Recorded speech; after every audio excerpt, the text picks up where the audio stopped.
Top quality और consistent performance के लिए सिर्फ सिल्वर पंप नाम याद रखना। चार्निहाइव में रूस का बड़ा हमला, जहां रूस के हमले में यूक्रेन का रडार स्टेशन तबाह हो गया और रूस के जासूसी ड्रोन के जरिए सटीक हमले को कैसे अंजाम दिया गया उसकी तस्वीर।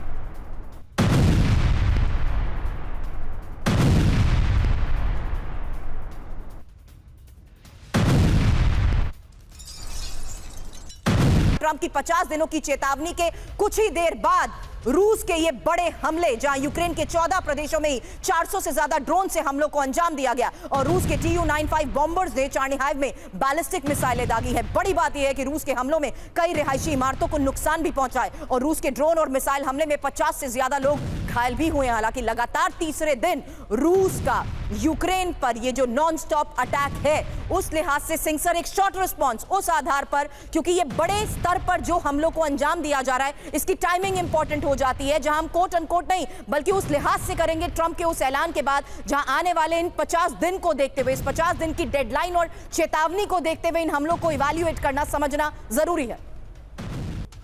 Surabhi, thank you for having me. सबसे पहले मैं यही कहूंगा कि रशिया का जो रिस्पॉन्स है, उसने कहा है कि हमें अल्टीमेटम्स जो हैं वो अनएक्सेप्टेबल है, हम उनको मंजूरी नहीं देते, हम उनको पसंद नहीं करते, क्योंकि रशिया भी एक सुपर पावर है और अमेरिका ने उसको ये अल्टीमेटम दे के, मैं समझता हूँ कि धमकी दी है।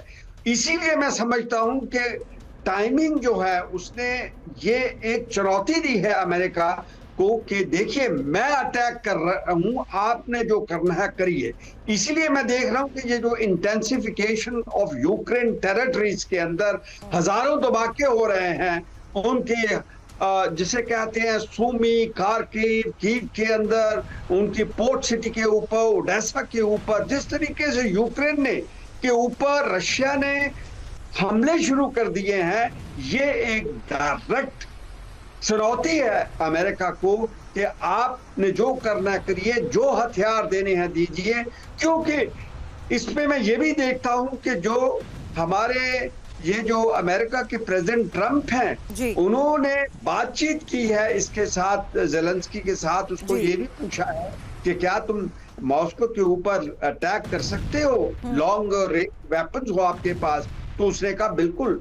तो मुझे लग रहा है कि इंटेलिजेंस रिपोर्ट्स पहले, बटन ये टाइमिंग भी इंपॉर्टेंट है। 14 तारीख को ऐलान, 14-15 तारीख के दौरान ऐलान किया जाता है 50 दिन का। ये जो बातचीत का आपने जिक्र किया, ये 4 जुलाई की बातचीत होने का दावा किया जा रहा है और जिस बात से आपने शुरुआत की सर, वही अगली बड़ी खबर भी है, क्योंकि ट्रंप की चेतावनी पर रूस का जवाब, जहां से बहुत डेडलाइन देखे हैं। लावरोव का ये बयान, 5 दिन से 100 दिन, सभी डेडलाइन देखें। ट्रंप ने 50 दिन के अंदर सीज फायर कर दी है डेडलाइन। तो ट्रंप की इस चेतावनी पर रूस का जवाब, और लावरोव ने कहा 5 दिन से 100 दिन, सभी डेडलाइन देखे, ऐसी बहुत सी डेडलाइन देखे। Действительно хотим понять, чем движим президент Соединенных Штатов, стоит за этим.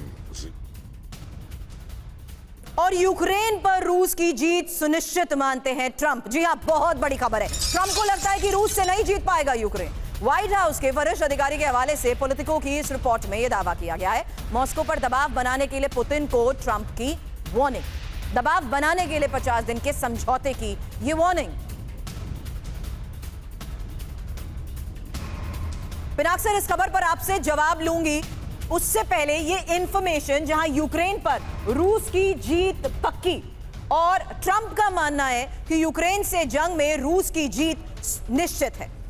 रूसी हमलों से हताश ट्रंप ने मॉस्को पर दबाव की ये रणनीति बनाई है और दबाव बनाने के लिए ट्रंप ने समझौते के लिए रूस को 50 दिन का वक्त भी दिया है। अब मॉस्को पर दबाव के लिए यूक्रेन को फिर से हथियारों की सप्लाई शुरू कर दी है। हालांकि ट्रंप मानते हैं कि बड़ी अर्थव्यवस्था की वजह से मॉस्को लंबी जंग लड़ने में सक्षम है और बड़ी सेना की ही बदौलत कीव के खिलाफ जीत हासिल भी रूस कर सकता है। वैसे हाल के दिनों में रूसी सेना लगातार अपनी पकड़ को मजबूत भी कर रही है और लुहांस्क और कुर्स्क को करीब करीब पूरी तरह आजाद करा चुका है रूस।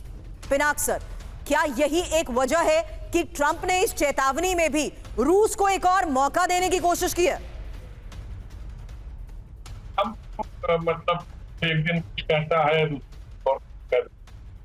और ये जो डेडलाइन वगैरह ट्रंप दे रहे हैं इसका कोई, और आपने देखा जैसे फॉरेन डेडलाइन है इनका है, पर मुझे लगता है ट्रंप अब सोच रहा है कि दो साइड को किस तरह से प्रेशर में डाला। माफी के साथ आपको रशिया पे डेडलाइन में थोड़ी सी रुक कर आवाज आ रही है, उसे रेक्टिफाई करते हैं। इसी सवाल के साथ अनुज माथुर सर आपके पास आती हूं, क्योंकि ट्रंप ये मानते हैं कि रूस जीत हासिल कर सकता है और बहुत आसानी से। सुरभि देखिए, रूस जीत हासिल कर सकता है, बिल्कुल करेगा। ये बात हम लोग कम से कम मैं तो बहुत पहले से कहता चला आ रहा हूँ।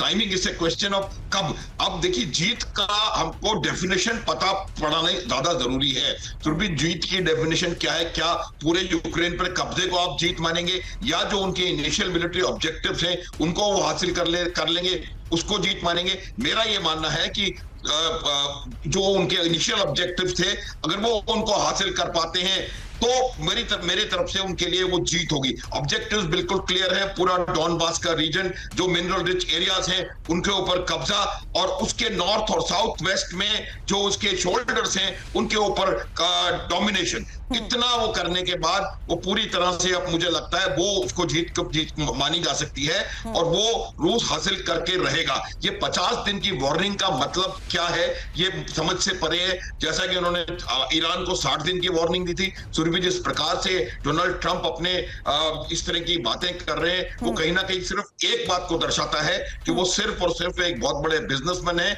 और वो अमेरिका के लिए किस तरह से डॉलर्स को कहां से किस तरह से इकट्ठा करके ला सकते हैं, सिर्फ वही उनके दिमाग में है। चाहे उसके लिए यूक्रेन को पूरी तरह तबाह करना पड़े या गाजा में कुछ होना पड़े,